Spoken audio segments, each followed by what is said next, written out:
নওগাঁয় ভ্রাম্যমাণ আদালতের অভিযানে হঠাৎ উত্তেজনা, ম্যাজিস্ট্রেটকে ঘিরে তর্ক বিতর্ক, উত্তপ্ত পরিস্থিতি। শেষ পর্যন্ত কি হলো? জরিমানা আদায় করা গেল তো?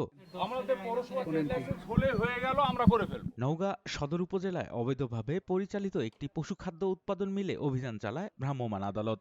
আজ বিকেলে উপজেলার রাজাকপুর এলাকায় মল্লিকা ইনের পাশের একটি সাতগুড়া ও চালদি মিলে এই অভিযান পরিচালনা করা হয়। অভিযান পরিচালনা করেন সদর উপজেলা সহকারী কমিশনার ও নির্বাহী ম্যাজিস্ট্রেট শেখ নওশাদ হাসান।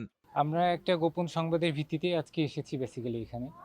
সংবাদটা ছিল এইখানে এরকম যে আমাদের এখানে লাইসেন্সিং কর্তৃপক্ষের যথাযথ লাইসেন্সিং কর্তৃপক্ষের অনুমতি ব্যতীত এখানে পশু খাদ্য উৎপাদন করা হচ্ছে।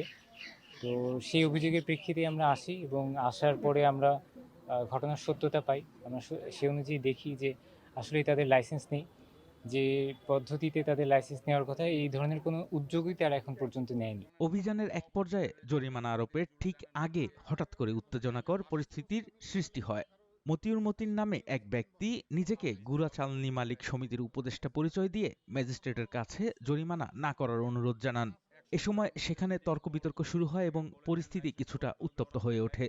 তিনি দাবি করেন, দীর্ঘদিন ধরে তারা এভাবে ব্যবসা পরিচালনা করে আসছেন এবং লাইসেন্স নেওয়ার বিষয়ে আগে কোনো নির্দেশনা পাননি।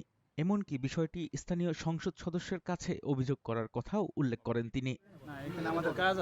তবে সব উত্তেজনার মাঝেও ভ্রাম্যমাণ আদালত তাদের কার্যক্রম চালিয়ে যায়। শেষ পর্যন্ত মিল মালিকের কাছ থেকে জরিমানা আদায় করা হয়।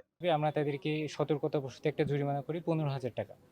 তো আমরা আশা করছি যে এর পরবর্তীতে তার মাধ্যমে এবং অন্যান্য যারা আছে এই বিষয়ে একটা যথাযথ শিক্ষা নিবেন এবং লাইসেন্স গ্রহণের জন্য প্রয়োজনীয় পদক্ষেপ গ্রহণ করবেন।